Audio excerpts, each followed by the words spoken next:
It is that time again here on the Sean O'Connell Show. Dishin with Dev, QB1 from the University of Utah, joins us. We're going to have a fun conversation. We're going to get to know Dev a little bit better. No games to react to necessarily. No game to look forward to in the immediate future. So we'll talk some big picture stuff with Devon Dampier. Dev, what's up? How are you? Man, living life. How are you? I'm all right, man. So a couple weeks of non-football activities. How's the body feeling? Feels great.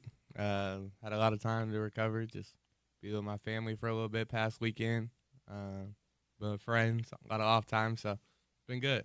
Before I forget, the conversation with Devon Dampier is brought to you every single week by ARUP Blood Services. Give local, save local. Polylift Concrete Lifting and Peering, America First Credit Union, and Culligan Water of Salt Lake City. Taste the Culligan difference. Make sure I get that out of the way.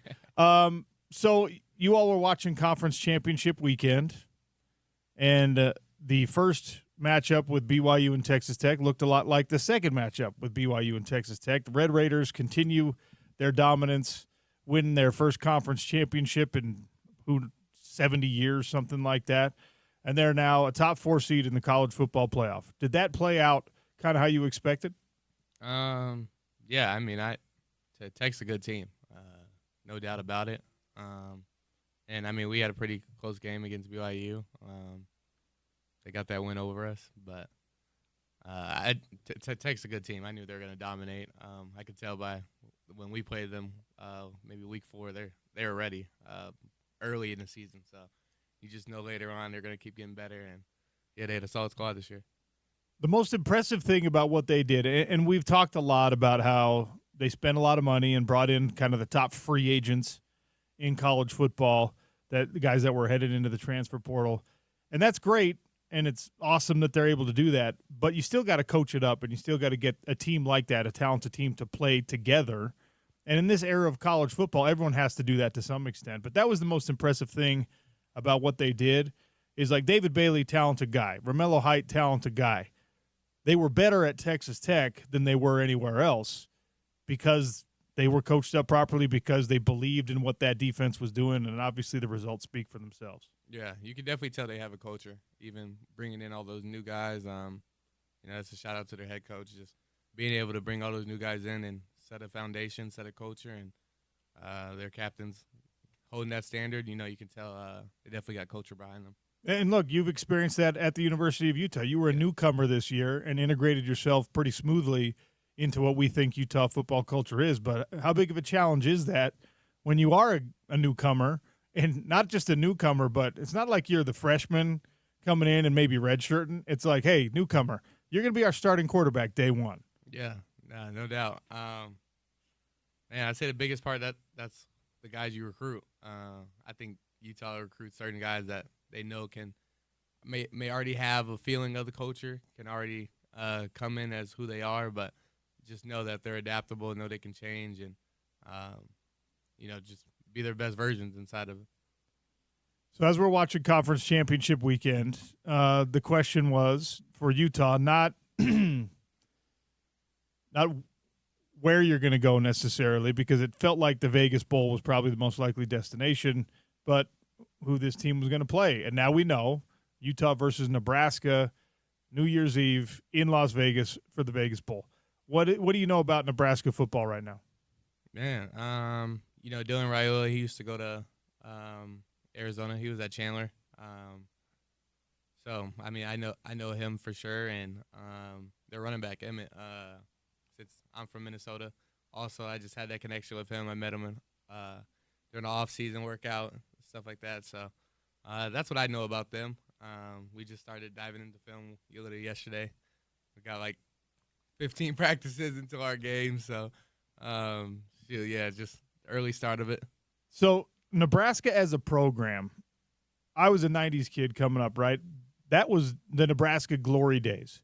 The black shirt defense was legendary. These are dual threat quarterbacks and title runs and things like that. I mean, Nebraska was one of the programs. And then it kind of shifted away from that early 2000s, whatever. But, I mean, that's before you were born. So the Nebraska winning tradition, does it mean anything to your generation of football player? Not really. Nah, from what I know them as a It's like a mid-level Big Ten team. Like they should win. They should make a bowl game every year, but never be the top. That's so. People, like that's just how we know that school, I guess. Yeah, I mean, and that's kind of what I expected you to say, but it's crazy how rapidly your fortunes can change in college football because there was a time where like, oh, that dude got an offer to Nebraska. Yeah, like that was the school. He must be a monster. You know what I mean? And then they've just, I mean, look, they're still a great program. They have a high-quality coach, and they spend a lot of money. Yeah, no doubt. But they're not where they once were. Yeah, I feel that. Fascinating. So you mentioned it, 15 practices. And a Vegas Bowl is not the destination any of you properly envisioned before the season began. But you want to make the most of this situation. And so what are these 15 practices going to look like? Man, very, very chill for the most part at the beginning. There's no need to hit or pads on. Like, it's pretty chill working up to it. Our coaches gave us time off for Christmas and whatnot to go see our families and stuff. So that'll be a nice break that they're still allowing us to go do that. And then, have some couple, more prep practices right before the game. Are conversations happening about who's going to participate and who's not? We kind of know by now. Kind of know who's going to play, who's not going to play. Just draft reasons and injuries, regions, and stuff like that. How close to? I'll let guys make their own announcements on that kind of thing.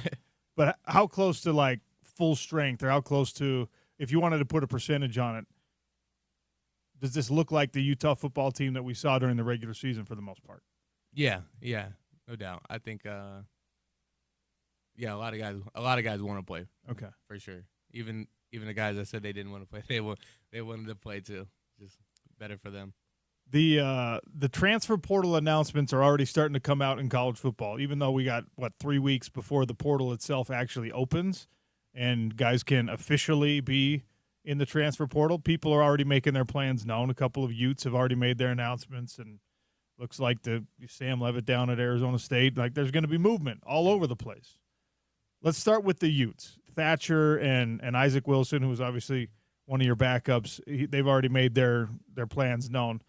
Isaac in particular has a lot of history here. Big story, started games and all that kind of thing. What was the conversation like with him, with you, or what has that been like regarding his decision to enter the transfer portal?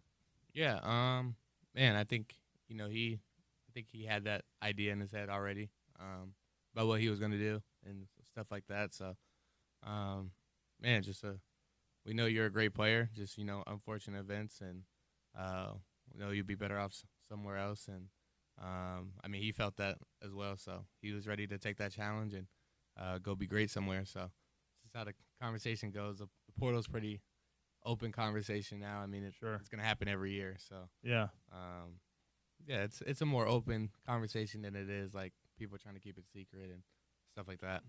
And look, it seems like the general sentiment is everyone hopes that Isaac finds a good landing spot and ends up having a lot of success. I don't know what your relationship is like with him personally, but like, is it odd, or does it add an element to that when you're kind of the reason he has to transfer, or one of the reasons? Because it's like, well, I'm not playing over you, right? But if you're tight with a guy, and I imagine you have some relationship, you spend a lot of time in that room, to know that, yeah, I got to go because I'm not going to beat you out for this job. Does that change anything for you? Yeah, I try not to have any of that relationship with, especially my room. I make sure I'm genuine friends with everyone in the room, just so that's never a factor. Where the depth chart stands, people are gonna act different or whatnot. I try to make sure our relationship's genuine, no matter who's going in there, who's not in there. I'm gonna treat you the same. So, I think we both carry it the same way. We both carry each other very respectfully to each other. So, not so much bad blood. I don't think of it that way. Yeah. I wouldn't think it'd be bad blood, but just kind of like like, does it make it awkward? Like, well, dude, you're playing too well, so I got to go. I don't know. I don't know. I can't answer that. I can't answer that. Like, I don't know, just because it is just the reality of the, like, it is the that's how it always is in college football, right? You're friends with the guys in your position room, right? And having been a perpetual backup, I can tell you, you're like, man, I love that dude. I wish you were not so good though, because I want some of those reps. Yeah. You're like, I still love you, but like, I don't know, twist an ankle or something. Anyway, Devon Dampier is our guest here on the Sean O'Connell Show. Dishin with Dev, brought to you every week by Culligan Water of Salt Lake City. Taste the Culligan difference. Concrete lifting and piering by Polylift. ARUP Blood Services, Give Local, Save Local, and America First Credit Union. One of my very good friends is like the ultimate conspiracy theorist. He's always got an eye on Utah football. And he's like, oh my, well, if this happens here, then this might affect Utah. And I told him I would ask, because as soon as it became clear that down in Tempe, Sam Levitt is out. He's not going to be there next year. He didn't go to the team banquet. He's made his plans known. My friend is not the only person who feels like, what, Dev's got relationships down there. He's got connections in Arizona. Should we worry about Devon Dampier wanting to play at Arizona State? And my answer to that was, I really don't think so.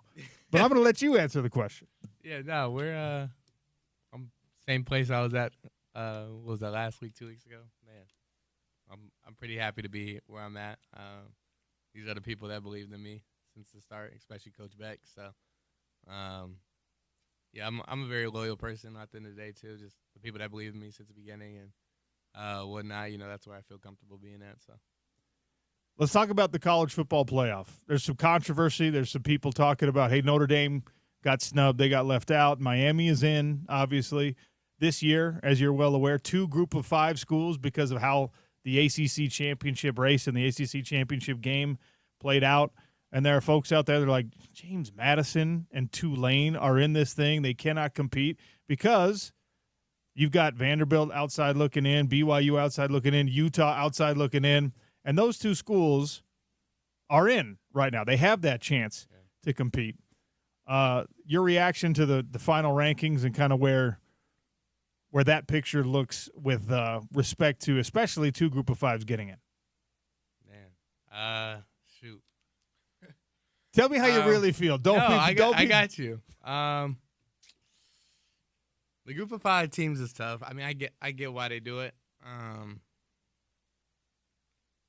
Man, it's unfortunate the ACC just isn't doing what they're supposed to be doing. So, and they got a team in anyway with Miami. Yeah, but that wasn't like a conference champ. They luckily got in there. And I think that's why they got in there, because if Virginia would have won, I don't know if they would have kept Notre Dame at 10.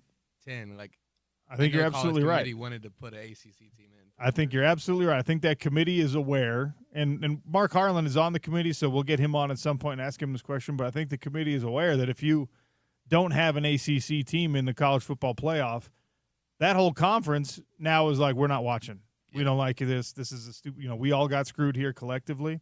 So I think you're right. Yeah, I think that loss definitely got Miami in, and yeah, the group of 5. It's one of those things like, if y'all play good, then you better win, and then like if you don't win, we're gonna be like, oh, like we all knew this was happening. Like, we wasted a week. So they got it a little tough, but I mean, we seen earlier Tulane got killed by Ole Miss, so it's like, dang. This is where it's tough for me because. Look, Utah at one point was Tulane. Utah at one point was James Madison, right? Yeah. Mount West Conference team trying to prove to the rest of the country we can compete with anyone. And those were the 04 year and the 08 year. Those were undefeated seasons. Those were incredibly special years. And I was a member of that 04 team, and I promise you there was maybe 3 teams in the whole country that could beat that particular team. And the NFL futures of certain guys on that team, I think, are testament to that. That's not the norm. And I haven't done a deep dive into James Madison's roster. I don't know how many NFL guys they have. Same thing with Tulane. But it's hard when you're like, okay, you don't want to just block out the group of 5 teams completely, because if you have a special season, you should have a chance to compete. Also, though, the reality of the situation is, especially with where the transfer portal is at right now and where NIL is at right now, I don't think even a great year like Tulane, I don't think a Tulane roster can be like a Texas A&M roster or an Ole Miss roster. No doubt. Or an Oregon roster. Same thing with James Madison. Because all the guys that are in that category already got poached. Does that make sense? Yeah. No, that makes sense. Like, I'm not disrespecting like anyone saying they're Of course. at Tulane, but like to get to Tulane, it's because you got denied from, I guess you would say, bigger schools, whatnot. So like, talent-wise, it's never going to be there, but I mean, that's the game of football. Luckily, playoff games is one game. And you can kind of say what you want about this because you were one of these guys, right? Yeah, no doubt. Like, I mean, if you had New Mexico, I would hate to go against. if you were 11-1 at New Mexico and got invited to the college football playoff, yeah, you would say all the right things. You'd be like, we're going to go try and win this game, but you're also going to be like, dude. Yeah, it's a big talent gap, but man, maybe they'll surprise us. Yeah, you feel me? Maybe they will. I won't say they won't. I won't say it because football is an interesting game at times. So the other part of this college football playoff ranking, the other interesting dynamic here, Alabama, 3-loss Alabama got in. Do the Crimson Tide belong in the college football playoff in Devon Dampier's mind? See, I saw something like BYU is 0-2 against Tech, and they're 1-1 against Georgia. So sure, that does play in a little bit. They're also 0-1 against Florida, though. Well, that's a bad loss. It's a bad loss. I hear it. And I'll say this. My beef with Alabama being in, right, is like you all got punished for winning games. Oh, yeah, for winning. Whatever. For winning games, but not in impressive enough fashion. So that committee said, yeah, they won, but they don't pass the eyeball test right now. We don't think they're as good as they look. They're not playing their best football right now, whatever that conversation is. Alabama lost 2 of its last 4 games. If they were red hot, like Notre Dame was in this conversation because they lost the first 2 games of the year, and then they won 10 in a row. Right. And it's like, well, they're not who they were in those first 2 weeks. Alabama, I could make a case they're not who they were when they beat Georgia because they got blown out in the championship game by Georgia. Right. Yeah. No, and 2 weeks before that, they lost. And by the way, they struggled with Auburn, and their second last game was against Eastern Illinois. So we're in the era where if Alabama could get in, they're going to get in. Yeah. And that's kind of how, like, I get the arguing about it, but it's also like, y'all, it's Alabama. They probably had the most viewed games this season, and community also probably won some money too. So you're exactly right. You have the exact right perspective on it. But the criteria that the committee applied to your team was not also applied to Alabama. Yeah. That's a frustrating reality. It's bad. It's very bad. Yeah, I don't even know. So we were talking about this before we came on air. Even if you had stayed at 12, you would have been outside looking in. Yeah, probably because, I mean, they dropped BYU, so maybe they would have went behind us. We would have been at 11. Yeah. Maybe. But, yeah, even 11. You got to be 9 or 10 in order to get in because of the automatic qualifier situation. Right. And that circles you back around to like, well, does James Madison really deserve to be in there? So it's this perpetual kind of like who's in, who's out. And if they expand to 16, do you think that changes anything? Or do we just have these same conversations about 17 and 18? I was thinking about that too. Man, it's hard to go 10-2 and like not get in. So it's like if you do 16, you would think all the 2-loss teams get in, but then like I think Michigan had 3 losses. 2 losses. Yeah, Michigan had 3 losses. But so I mean, yeah, you kind of get to the 2-loss teams if it's 16. So I don't know. That's my thought process on it. Like I feel like a 2-loss team in a good conference is worthy of being in, and the chance to compete for it, right? I was having this debate because I'm like kind of split where, all right, so there was a chance still. It was a very slim chance, but there's a chance still that BYU could have been included in the college football playoff without winning the conference championship. And it's like, yeah, that's cool. That's great. You've had a great year. But the only reason you're in the playoff is because they expanded the field. Like, you didn't necessarily have to win your way into this thing, which is probably unfair to say. And this would have applied to Utah as well. Like, one of the stated goals of the program, and something that Kyle Whittingham has said, is that, man, I really like to be part of that college football playoff. I don't know how much you can celebrate backing your way into a college football playoff versus, like, doing what Texas Tech did this year, where they deserve to be there undoubtedly. Yeah. Right? And I say the same thing about Oklahoma. I say the same thing about Ole Miss. It's like, I'm still torn on whether or not you should be rewarded for not being in your conference championship game, if that makes sense. Yeah, just being a good team. You're saying just getting in. Yeah, because it's like you all had more wins than the Pac-12 championship years. Right. And I'm like, well, it's a better season in a win-loss perspective, but just because of the way the tiebreakers shook out and who you lost to, you didn't get to compete for that conference championship. You didn't get to win that conference championship. So even though you had 10 regular season wins, I don't think there's anyone out there who's just like, well, that's better than the conference championship years in the Pac-12. And it's like, the math doesn't math for me. Yeah. So do you like the 4-game system? Did you like the 4-team? I mean, I did like the 4-team system. Yeah. I like the 12-team system also, except in weeks like this, where we're like, well, now we need to go to 16. And when we go to 16, we might be like, now we need to go to 32 or 30. It's never going to stop. So. We need to do it like, Division 1 AA does, just do like a real playoff. I don't know. Yeah. So I've been trying for 2 weeks now to figure out how we should feel about Utah's season, especially with respect to BYU season, especially with respect to Texas Tech season. And it's like, at the end of this year, Texas Tech is the only Big 12 team, regardless of who got in or didn't get into the college football playoff. They're the only champ. They're the only one who gets to hang a banner. If you all had been invited to the college football playoff, or BYU had, you can't hang a banner for that. You can't be like, we got invited. Yeah. No, you got to win your way in. Yeah. Does that make sense? Yeah, no, I get it. I think that was what was significant about the 14 too. It was you had to have that season to get in there, and yeah, you probably had to lose to one of the teams in the 4 to get in also. So, yeah, I'd say it was a lot more rewarding, kind of, if that's sure. Yeah, but yeah, like, respect to James Madison and Tulane. Congrats on your great seasons. You're not really playoff teams. Yeah. In the 4-team format, you wouldn't be anywhere near that. Yeah. You'd be at number 20, where you are, Tulane. Like, you're the 20th ranked, which is still a great season. That's wonderful. Yeah. Congratulations. I'm proud of you, but still not the same thing.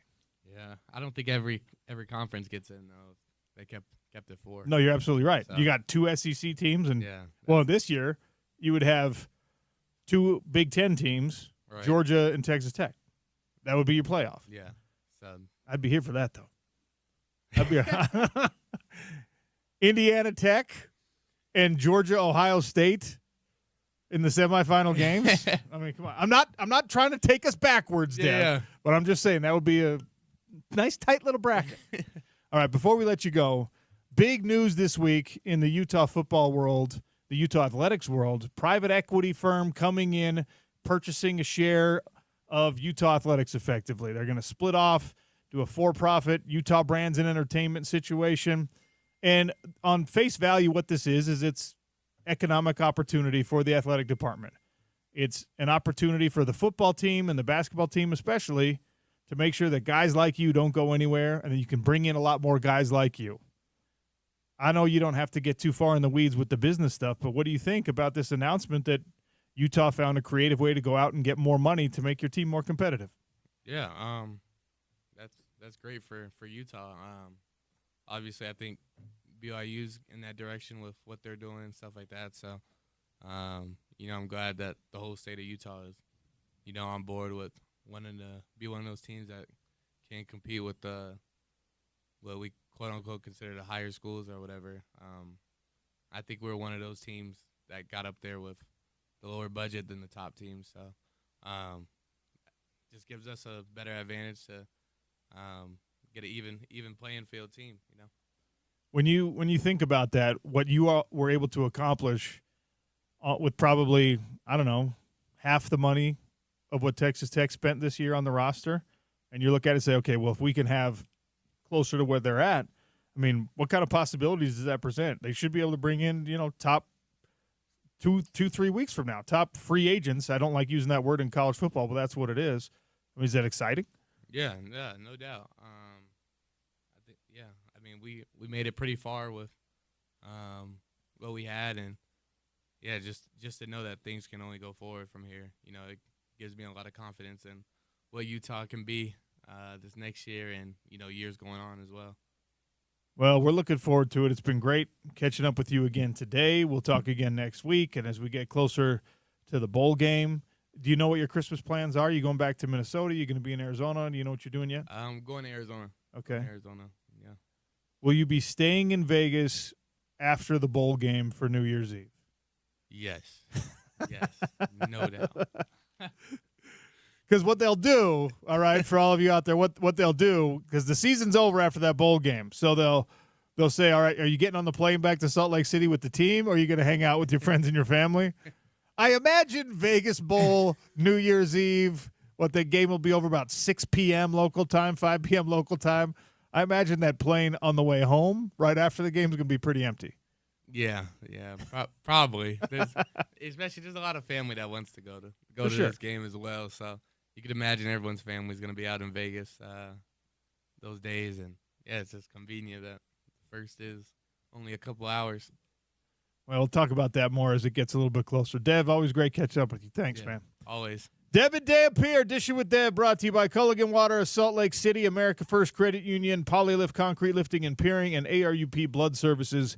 Give local, save local.